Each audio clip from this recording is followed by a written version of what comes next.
Hello, everyone. Welcome to San Jose and welcome to Metis Wisdom Hours. And I am Shuki with Polyhedra. I'm the CMO, and I'm also the moderator of today's panel discussion. I'm very excited today because I'm sitting with a lot of special people here who are representing the Web3 builders and also the Web3 supporters here. Today, we're going to mainly talk about the blockchain and the zero knowledge proof technologies and how this revolutionary technologies can be used in our daily life. Before we get started, Jerome, do you want to explain a little bit more on the zero knowledge Yeah, technology? yeah, I would like to. Because Ming made it sound very difficult what zero knowledge is, but actually it's something that you sort of know already. If you think of an authentication protocol, then if you send a password over the wire, then that's clearly revealing all kind of information. So what in practice happens is that the person asking authentication sends a random challenge and it says encrypt this random challenge with the password, and then so you get the challenge and response protocol.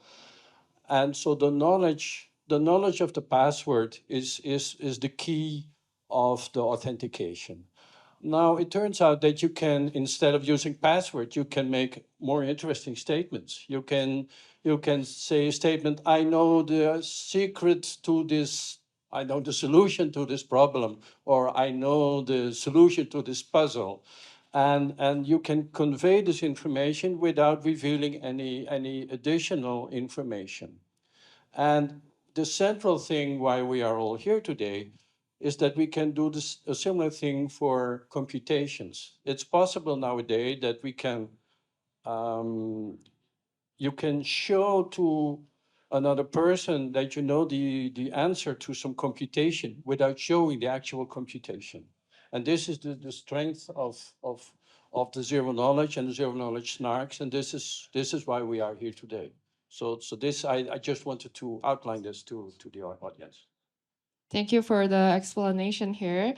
So before we get the panel discussion started, would you please introduce you and your projects that you're representing and where you are in terms of Web3 development? So my name is Jerome. I'm here. I'm university professor in Brazil. I'm also here representing Metis as the zero knowledge researcher, and the whole project has been outlined just by Ming. So I don't have anything to add to that. Okay, awesome. That's well explained. You should like take the clip and then plug this to the Wikipedia. So well done. My name's KJ, and I'm from One Piece Labs. We are a Web3 VC and incubator in the Valley. So my office is only 15 minutes away from here, and we help the early stage startups to grow. We do everything, give them money, resources, and the connections. Thank you. And hi, my name is Dylan. I'm from BNB Labs, and I was previously with Discrete Labs working on hardware acceleration with turboplunks and bulletproofs. I'm really excited to be here to try to really explain the use cases of zero knowledge proofs in production and to really explain what it is that we're doing here in the scenes and provide you as much information as possible while we're here. So thanks. Hi, everyone. My name is Jana Wen, and I'm Carlin. And I'm the founder of the ELS, Ethereum Listing Service. And the ELS is decentralized on-chain listing service built on Ethereum network.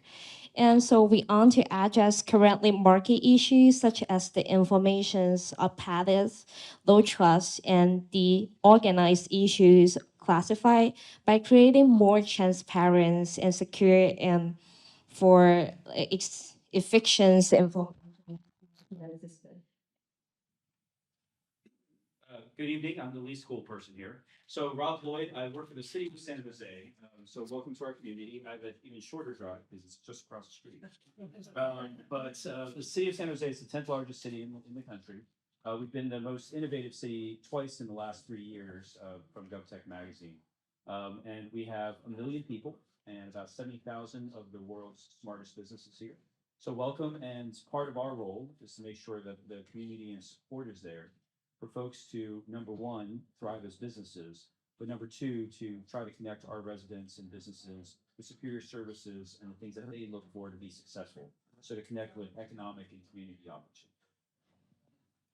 Thank you for the introductions. And the first question is about the developers. So we all know that developers are the glue who brings together the bread and butter of the ecosystem. And they are the ones who are building the productive applications on and off the blockchain. But there is a lack of connection in the space.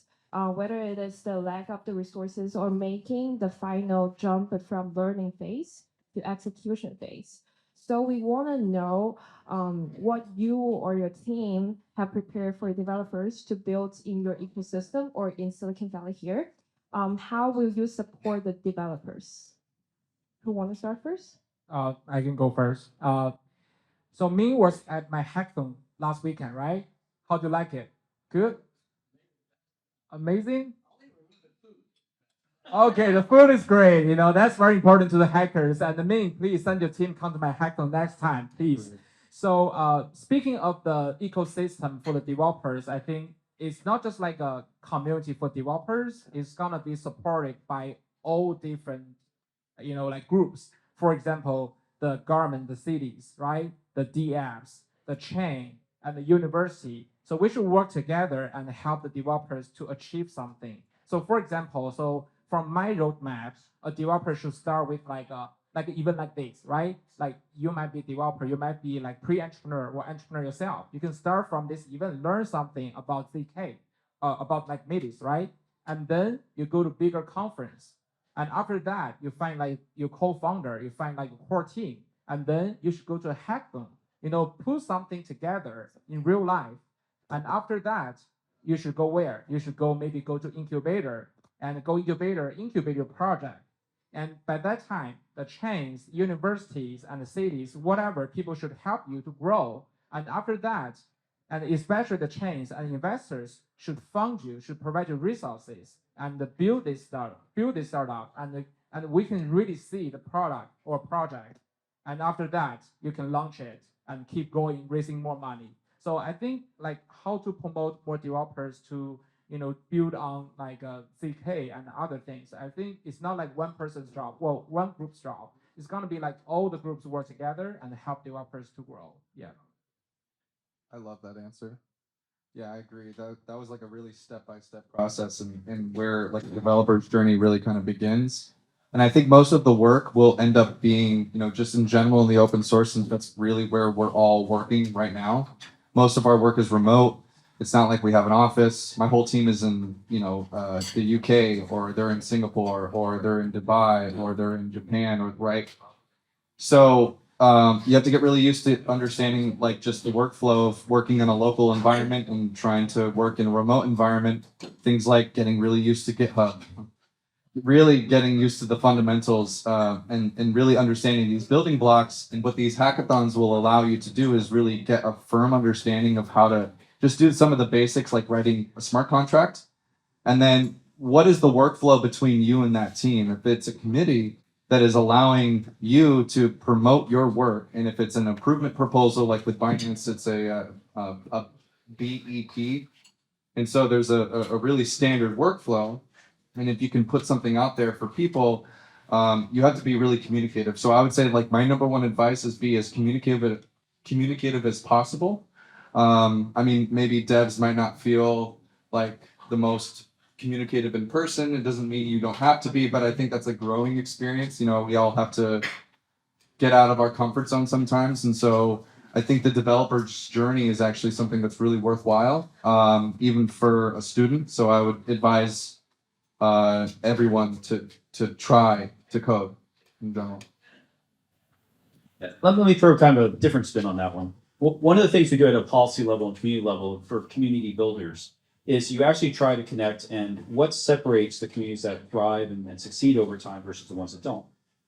If you look at communities with vibrant downtowns and look at ones for great universities who have a lot of educated people, great diversity, Silicon Valley has actually been successful But a lot of those variables exist in lots of places, right?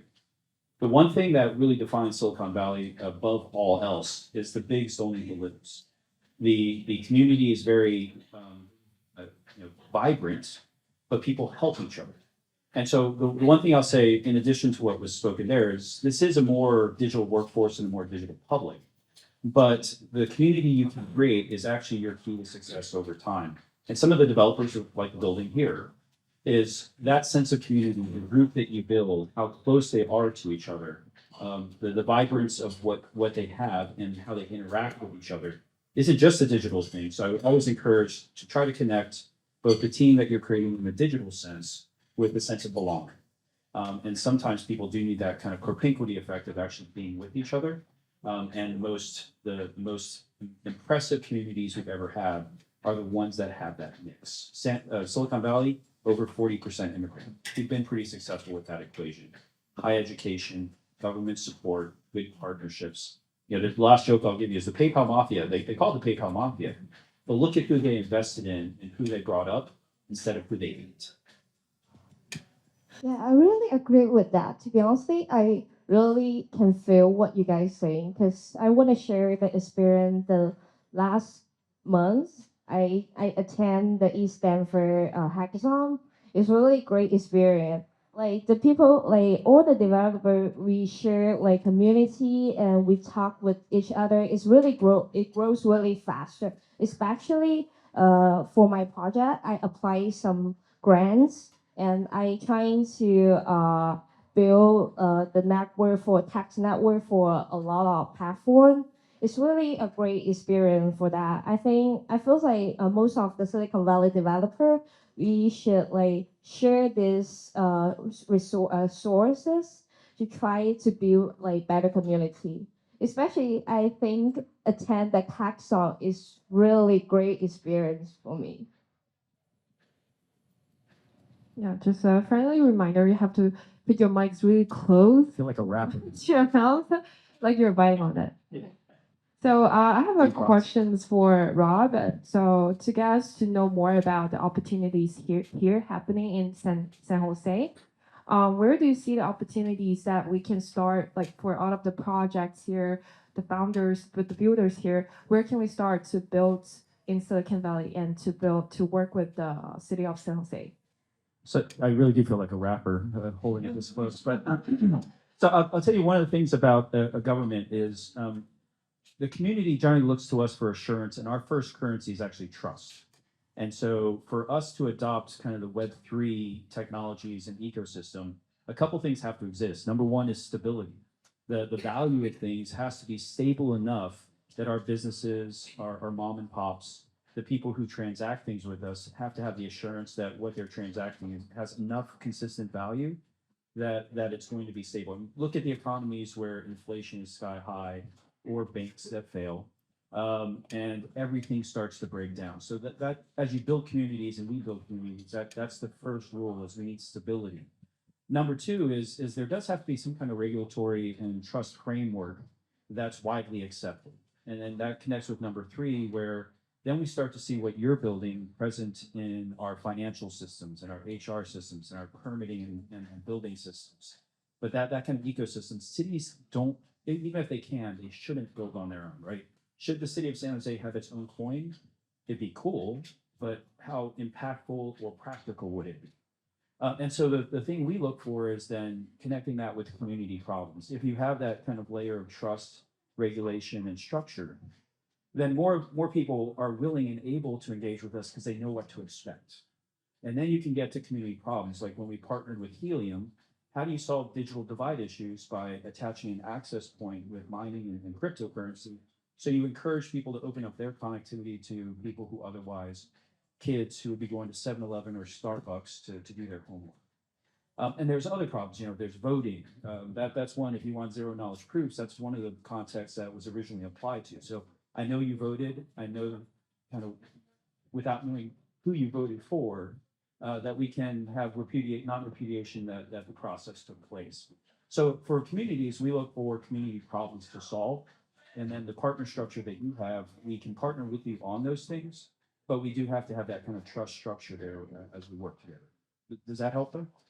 Super helpful.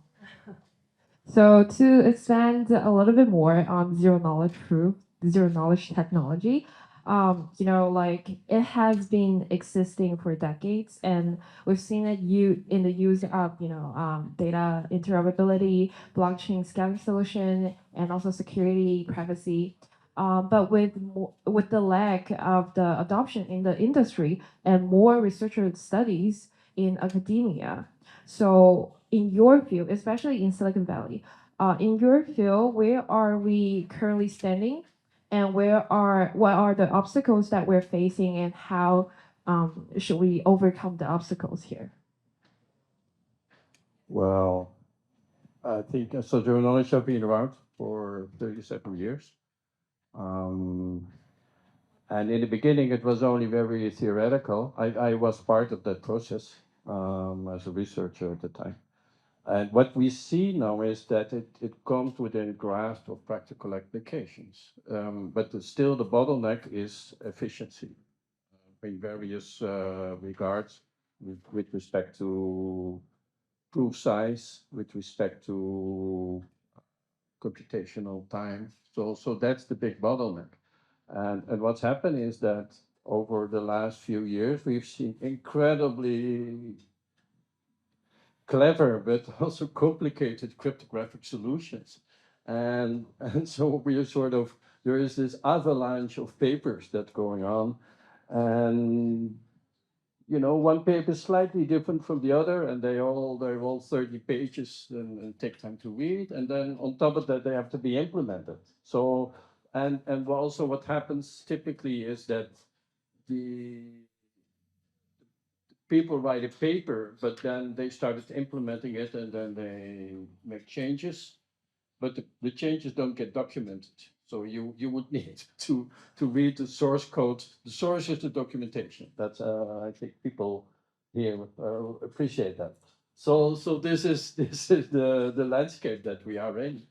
As a solution, I don't know. I think we struggle forward or struggle, and while having fun. I think most of us, and I think that we need more time to get to some consensus of what good solutions are. We are still groping around in the dark. That is my. I don't know if anybody disagrees with me, but this is a bit how I. And I've been in this only for 6 months or so.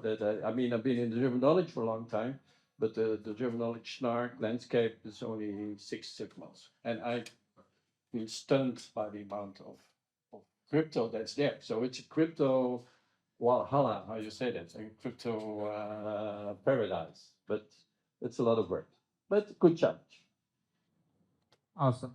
I might want to answer this question like from another angle. Say I'm an investor, so I want to, say there's like too many like L2s, including the OP and ZK. They raised like huge money from the investors in the last couple of years, and not all of them doing great job. I mean, they are super rich, but are they doing a great job? Like, why define great job on two things, like technology side and the community side? So on the technology side, I really don't see anything very exciting until today. I'm seeing the what's the name called? Meet, right? Okay. Yeah, so that is exciting. So actually, I should tell Kevin, send me the white paper. I should quit speaking here and go back home reading the white paper. That's exciting. That's a great and a big movement.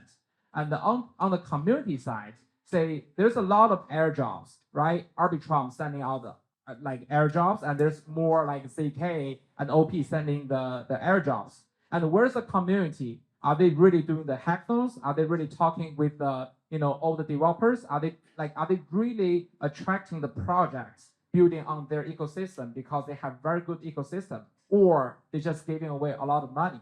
So I think that's a problem. Too much money raised for the L2s, and not everybody is doing the work. So I'm so glad I'm here today. I mean, you should be so lucky today, here, listening like the presentation, from me, and that's a big movement. And I believe, like Metis team, can do some changes in the current situation. Yeah.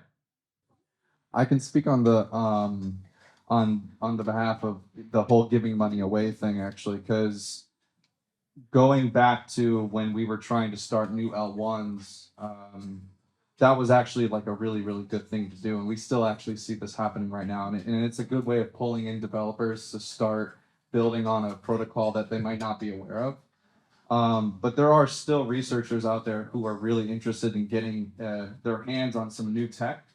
There's a lot of solutions actually, and I can name a few. It's just, I was personally really interested with off-chain computation. So, we started with, working with Leo. And so there was a language where I can do off-chain computational state. And then I can say, oh, I can do 15 state transitions. I can do battle royale. I can do tic-tac-toe off-chain and then commit the entire proof on-chain. That was really interesting. And then we said, okay, well, what else can we do with this like remote ability? Well, then there's Aztec Noir. And then we said, okay, we can do this layer 2, but then they recently said, because of the money, no, we can't do privacy payments. And so I think where the money gets involved with the privacy sector is really the technology that we're trying to enable developers to start building really new and innovative technology is that the money gets in the way of the innovation. There's a difference between innovation and adoption. And so the innovation wave happens mainly out of, I would say, like of a belief factor. And so if there's something that you, in terms of your community, are really, inspired to create, for example, I got into ZK because my mom was getting hacked by some random hackers in Florida. And I couldn't really understand why. She was explaining to me, hey, do you know how to do something around this? And I said, I have no idea. Maybe I can do some ZK. No. But I was trying to figure out something, but there were no solutions. So solutions come from this sense of care. And if you're a community that actually cares about delivering real solutions, ZK is a really interesting field to work in and around of. And especially at BNB, what we're looking for is for innovative solutions. And this is actually our main motto and our main pitch. And it's exactly why we trusted the ZK BNB team, which is not a privacy layer. It's, privacy is not just the only thing that ZK could be used for. It's for scalability and security and verifiability purposes as well. Right. So there are very, very many different use cases and applications, and I can go all day about this. I love the topic of ZK. So, yeah, let me lift the mood. Actually, just one thought. In community building, we have a concept of you have to create access, affordability, and adoption. And nothing really leads into a community unless you nail all three. So what I just heard is that's something that's happening in kind of the Web3 space too.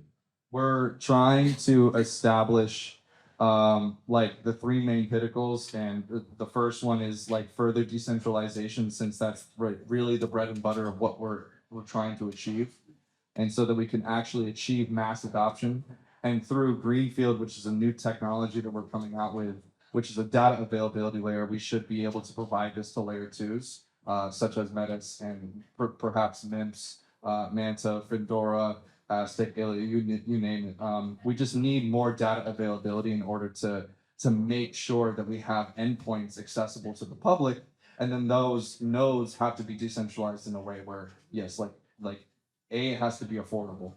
And that's actually the major pain point, which is why L2s are so important. So. After all, mass adoption. Mass adoption, that's the key word always, and in a decentralized way, for sure.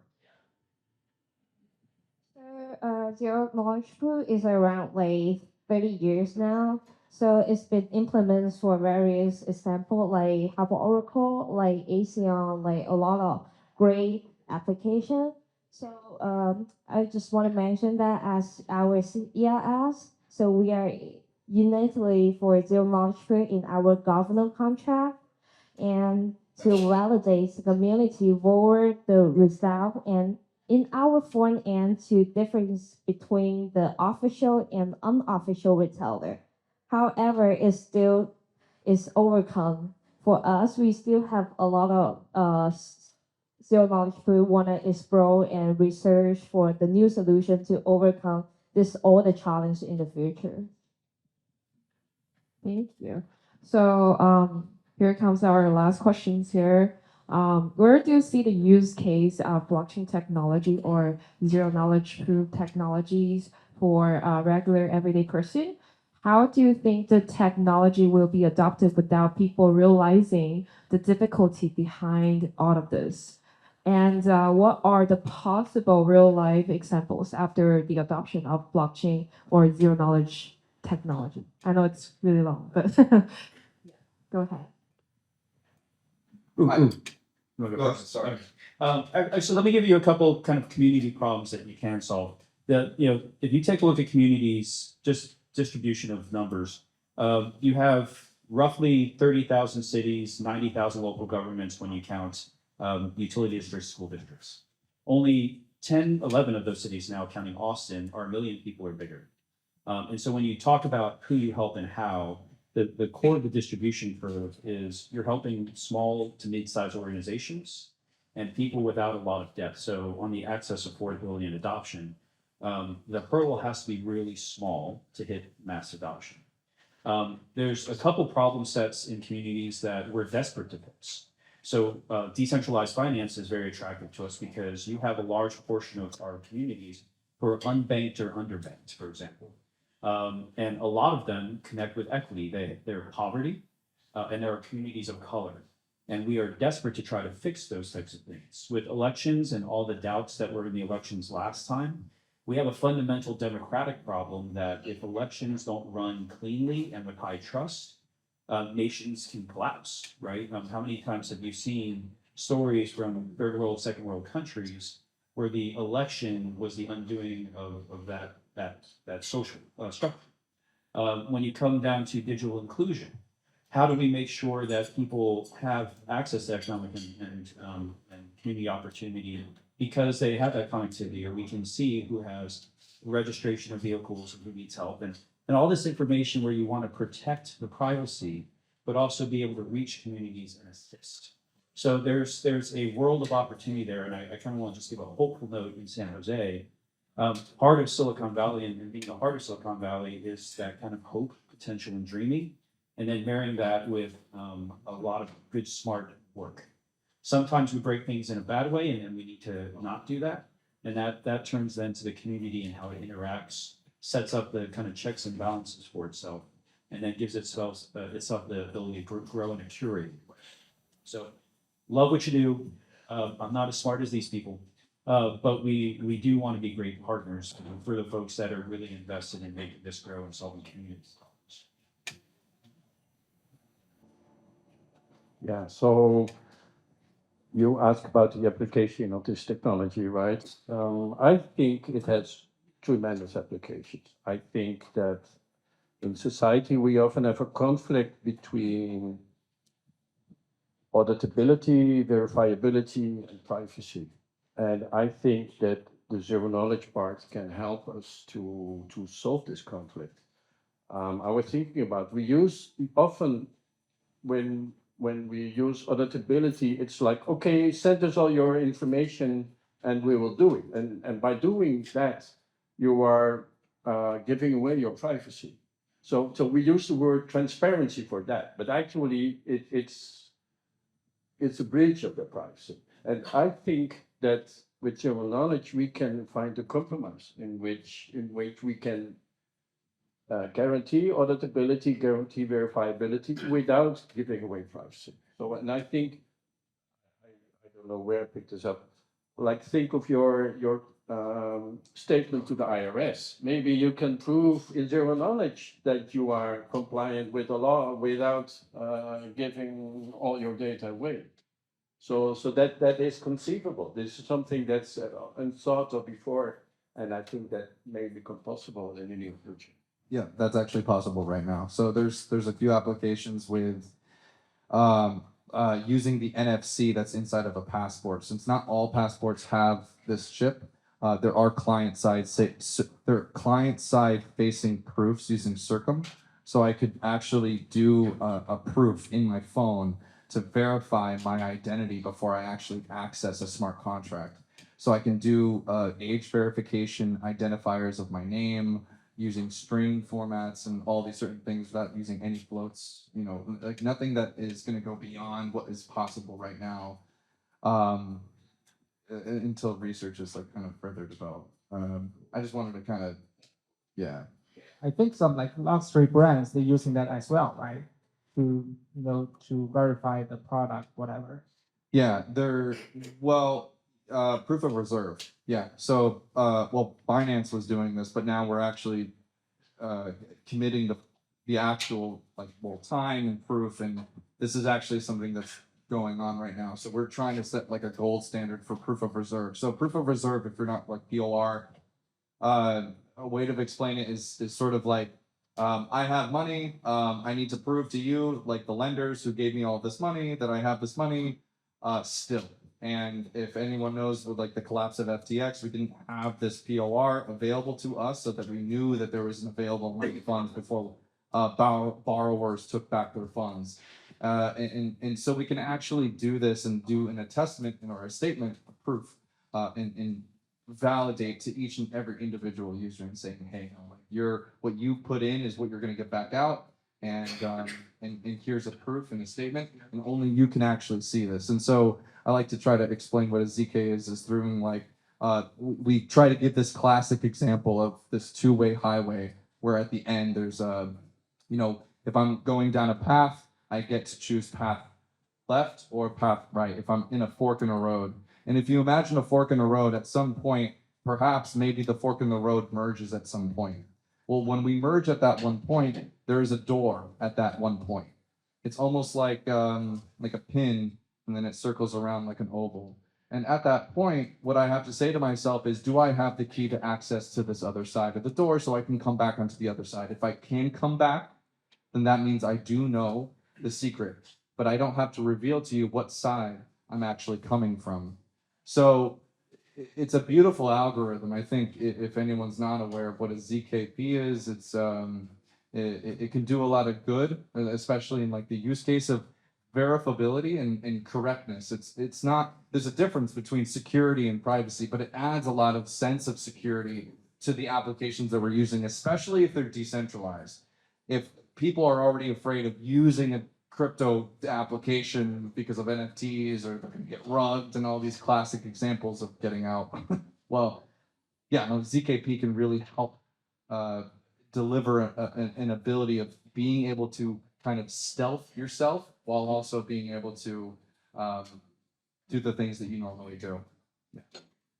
Actually, just one example in public health.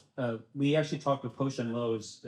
I joked with him, he's my math patronus, but the ability in like a COVID situation to be able to refine how you do your public health response without these large draconian rules. So we were the first to have a case in the United States in Santa Clara, and that person passed away of COVID-19. And we were the first to do the stay-at-home orders and public health orders to protect the community. Most numbers say we've saved about 70,000 lives. And if New York and others had done the same thing, they would have saved hundreds of thousands of lives. But what's the trade-off? Could we do that more precisely? And there are mathematical models where you don't have to know the person, but you can know if there's a health risk and you have a bloom of COVID in an area. So you could go out with testing and medical care and supportive services in a localized fashion rather than a broad one, without sacrificing that digital privacy or really privacy overall. There are innumerable potential items you can do there that could solve big world problems without having seen so draconian like the China model. But that takes smart people like you. There was this really You can get interesting. that done by Friday. Really appreciate it. There was this there's this really interesting example that Charles Hoskins put out with ZKP is that if I was lost in the middle of the desert and I had an insurance card, but then somebody actually knew who I was and maybe I was a millionaire, well, maybe they might keep me for ransom before they actually give me any sort of medical attention if maybe my leg was broken or something. Well, I can still give somebody like a proof or an attestment that I am a part of this insurer without actually revealing the information about who I am. I think that's a good use. And that's like, that was this like long forgotten thing that was said like 3 years ago. So that's, yeah, like if you're gonna get into ZK, it's like this really crazy rabbit hole just saying. So right now, I think the thing that we need the most is more education coming from the public, and that's the whole point of the open source, is putting it in sort of like a collective. And certain organizations and foundations are going to be able to put this effort forward, and we totally support education. So that's key right now. Wow, listen to those use cases. I'm about to announce mine, but it sounds like less important.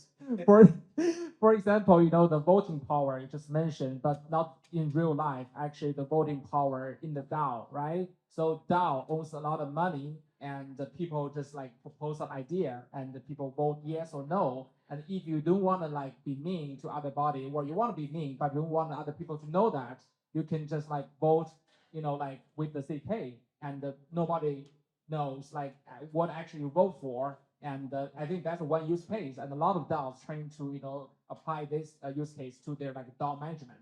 So that's one thing. And also like for example, the Arbitron, they have the Treasure DAO, so that's like a gaming studio. So they actually using the scalability to have the players to trade their NFT gears, the gaming gears, like freely in their own marketplace. So that's all thanks to like a, like upgrade to the scalability, and also the IoT stuff. I've seen like many projects, plugging the CK to IoT, because you don't want to like your vacuum machine kill you during your sleep, right?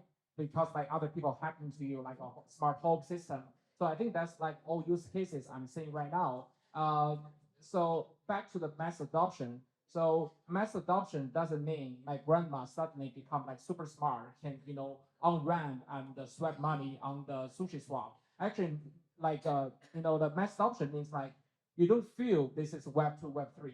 You just feel I want something, I click a button and I did it. That's easy. So I expect like ZK could be this easy, just like Ming just mentioned. ZK is very, very hard, but none of us, maybe you know about it, but not me. I don't have to know about like everything about ZK, but I just need to know the use case, mass adoption, who's gonna buy it, why it's better, what problem is solved, things like that. Is that secure? Is that decentralized? Things like that I need to know. But the technology, just lead to the very smart guy here. Yeah. Yeah, I really agree with that. You say like the governor voting result test in our ERS, we are using the ZK technology. Like we are collecting all the data by Oracle, ZK Oracle to prove it. So all the people to all the government members voting result will through the ZK verifier to provide by the ZK Oracle. For example, like ASEAN, like Hyper Oracle, like that. So we might doesn't need to use the centralized platform like Snapshot, kind of like that. So I think it's a really good use case for, it's a new revolution for the DAO governance. I think it's a good use case for that. The really cool thing about ZK Oracle and with Hyper Oracle especially is that it's an output Oracle. We were trying to like distinguish the difference between like what is a chain link and what is a Hyper Oracle. So there's this really interesting difference with input and output. And that's like the whole thing. If you like go super down into like what is a ZK, it has everything to do with inputs and outputs and like what's the computation that's in between. And then this output model and where it actually gets distributed, there's various many functions, and then you can distribute proofs in this way. So I think what they're doing is really important. So there's like infrastructural level proofs that we can distribute in the same way. We think about the computation all day as researchers and as builders, but then it's like, well, how are we going to actually get it out there? Like, like the printing press. I might be able to print a document, but how am I going to get 5,000 printers to print them all over the United States and then get all these prints to distribute to exactly where they need to be? And so that's an actual problem, is an infrastructural problem. And so we're trying to solve this now with there's routing systems, and there's like ZK router, and this is from Multi-Chain Labs, or I forget their name, but yeah, there's these sorts of solutions that are out there. Polyhedra, which is making it so that like when I'm actually doing these sorts of transactions that actually have to get out there to people, we can trust like a very very established foundation like Ethereum or BNB or like these others like Avalanche and so on. or in other layer twos like Metis, if globally to speak, which I think is like the most important. If you're not global, then you got to further decentralize. Remember that. It's like we got to get to that decentralized point. So, where was I going with that? Yeah. So if you're gonna do something in this way, yeah, there's these underlining use cases. So ZK kind of puts itself in all different scenarios. It's like ZK was the sexiest thing to crypto knots for like the longest time, because for the last year we were like, oh my god, it can get applied to literally anything: oracles, infrastructure, layer one, smart contracts. Like ZK can apply itself in many different ways. But I would say if you want to kind of understand the difference between, yeah, it can get applied everywhere, but there's this clear idea of off-chain and on-chain computational state. And so if, EVM not necessarily has these primitives, but I can enable these primitives using like snarks. And there are libraries that I can enable a zero knowledge computation on chain, but it's very expensive. And so that's why there has to be these layer two solutions to enable zero knowledge so that we can actually lower our gas costs. Or there are things like PolyhedraZK, finally full circle, so that there are stealth IDs, which is like a very unique way of actually enabling privacy within a smart contract, sort of like a black box. And then I can actually make like a zero knowledge proof within this like little contained environment using stealth IDs, where one address is the same address as another, but if I'm going to transfer it, then it's going to actually be private, or so on and so forth. So yeah, like very creative ways of getting of creating new use cases. And I don't even think we even touched the surface. There's at least 100. We would be here all night if I could explain all of them. So yeah. Yeah, so these are really helpful and insightful. And thank you again for joining the panel discussion. Thank you, Jerome, KJ, Dylan, Carlin, and Rob. Thank you. Thank you so much. Thank you so much. Oh, do you have a question? Yeah, I'm sure. Yeah, I want to add one question. Oh, there. Thank you. Thank you. So one of the big things that I love zero knowledge proof technology is about the privacy preservation for individuals to interact in a digital realm, in a digital world that has been built for states and governments to capture our data, for corporations to capture our data, to monetize it, to spy on us. And in the U.S., we we know how much our data is being captured because of a certain whistleblower. So my question, or I don't even know if it's a question or more of a thought, but I feel like crypto and zero knowledge proof technology present a power struggle between individuals and the state, between this technology and the state, because it preserves privacy and it allows for people, some of the original thinkers behind cryptography and crypto, like the cypherpunks and the crypto anarchists, believed in individual sovereignty. And we live in a digital realm where there is no individual sovereignty, but Web3 and crypto blockchain technology presents this possibility. And so I see that there's going to be a power struggle that's already happening. We're seeing what's happening with this Senate 686 that's coming out, where they're trying to criminalize by 20 years of imprisonment for people who use a VPN to access banned websites. They're trying to bring in a central bank digital currency by July, I believe, which will lead to mass surveillance of all of our monetary behavior. And when we lose a physical cash society, we'll have a digital cash society that's run by a government, central bank, a crypto network. Excuse me, sorry, what's your question? So my question is, Scary, bro. I know. yeah, and it's scary, and that's what We're ZK doing is about protecting us from those things. So I feel like as California, because I'm from Los Angeles, and I actually do legislative advocacy, and I believe that California needs to stand against the central bank digital currency and actually preserve individual sovereignty in this digital realm that's being created. So I guess it was, like I said, I don't know if it was a question or a statement, so I guess it was a statement. So All right. All right. I think that, well, hold up. It's to validate what you're saying is that everybody who I personally know who builds in this space is not trying to launder. They're not trying to obfuscate some hidden thing that's going to do some illegal activity.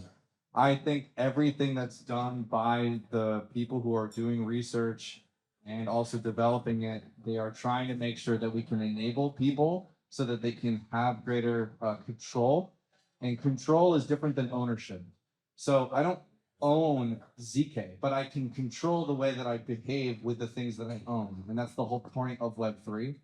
It's data ownership. And if I can own it in a private way, then I need to have some sort of like thing that's there. And that's what ZK is. And so ZK or trusted executional environments, so on. There's going to be other cryptographic proofs. It's not just ZK, but ZK is very, very like good. So, you know, we have to kind of figure out how we can kind of put this right in the middle between the things that like centralized organizations and versus decentralized organizations, why they're utilizing them. It's because we're trying to do the things that you're really kind of speaking to, which is like really misunderstood by cultures outside of the United States. And it's something that I think that you and your communities can really start generating a topic of discussion. And you should go to these foundations to actually say, hey, we wrote an article. Hey, we you know, blah, blah, blah. We want to help. So that's like what we're looking for. Yeah. Yeah, so if I understand correctly, I think we have seen there's cryptography has the option to give privacy to people, and we have seen these words already. We have had the Clipper chip. Maybe you don't know the U.S. government wanted to standardize communication through a Clipper chip with only the U.S. government having access to the keys. I forgot another example, but we see the same problem with chat encryption, or cell phone encryption, right? The iPhone case with the AI. In Brazil, there was a big problem with WhatsApp. WhatsApp was suspended by some judges for a couple of days because they wanted access, which they couldn't give because the data was encrypted.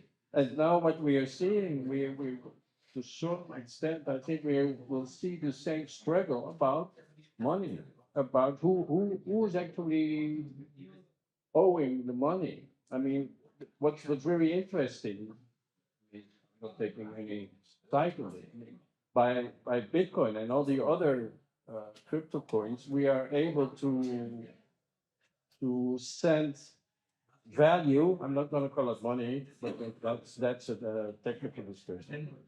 We are able to send money in an anonymous way, or sorry, value in an anonymous way. And the governments don't like that. That's true. They don't like that. And I don't know. I think we are here. We are trying to develop our tools. The zero knowledge, by the way. I just read a book about person who was tracing Bitcoin payments. And it's clear that in the with Gcash this is going to be possible, or other cryptocurrencies. So there is this struggle. I don't know where this answer where it shouldn't. It's complicated. It could start with hardware acceleration. So so there's actually like a current debate right now, and I think more of the discussion would have to be around like FPGA versus ASIC. And there's more of like a fundamental, like a layer of what's being produced. So yeah. Guys, I know that we can continue this conversation for hours, but we need to move forward. We need to move forward. Wine.